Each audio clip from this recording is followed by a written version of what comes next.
एक सुंदर सा गांव हुआ करता था। उस गांव में उर्मिला अपने बेटी प्रमीला के साथ रहती थी।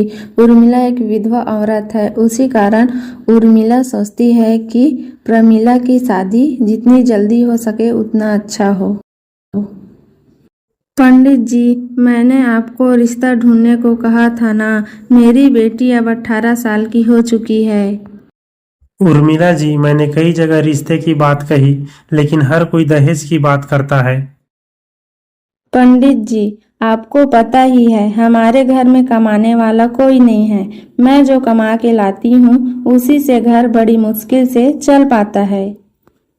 उर्मिला जी, मुझे पता है कि आपकी घर बड़ी मुश्किल से चल पाता है, लेकिन एक रिश्ता है मेरी नजरों पर आदमी का उम्र 50 साल है। उसकी पहली पत्नी बीमारी के कारण मर गई है। उनके 2 बच्चे भी हैं, लेकिन आदमी बहुत अमीर है। तुम्हारी बेटी खुशी से वहाँ राज करेगी। लेकिन पंडित जी, लड़का मेरी बेटी के पिता का उम्र का है, लोग क्या कहेंगे? लोगों का तो काम ही है कहना, लोग तो कहते ही रहेंगे, उन्हें छोड़ो। अगर कोई और से शादी करोगे तो दहेज तो देना पड़ेगा। आजकल कोई थोड़ी ना बिना दहेज का शादी करता है। और वैसे भी तुम्हारे पास खुद के खर्चे के लिए पैसा नहीं है, तो दहेज कहाँ से दोगी? आप सही कह रहे हो।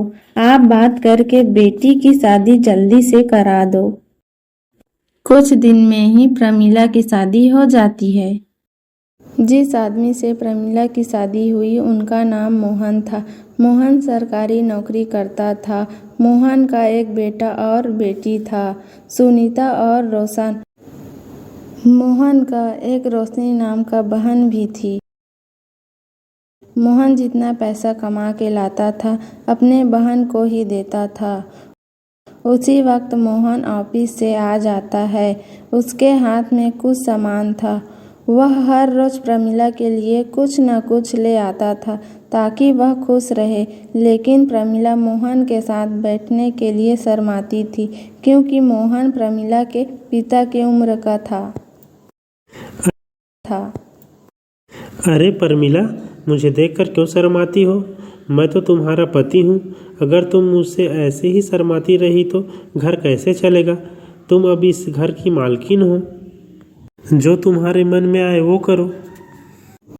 तभी मोहन अपनी बहन से चाबी लेकर अपनी पत्नी प्रमीला को दे देता है। मोहन पूरे महीने की कमाई प्रमीला को दे देता है।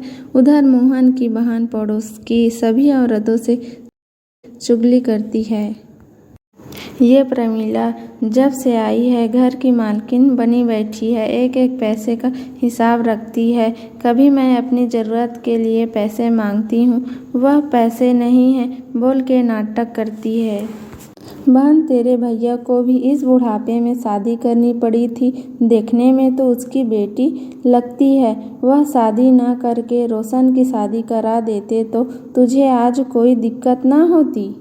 अब मैं चलती हूँ, पता नहीं वह घर में क्या कर रही होगी। बच्चे स्कूल से आने वाले हैं, वह खाना बना के रखी है या नहीं देखती हूँ। या बच्चे भूखे बैठे तो नहीं हैं।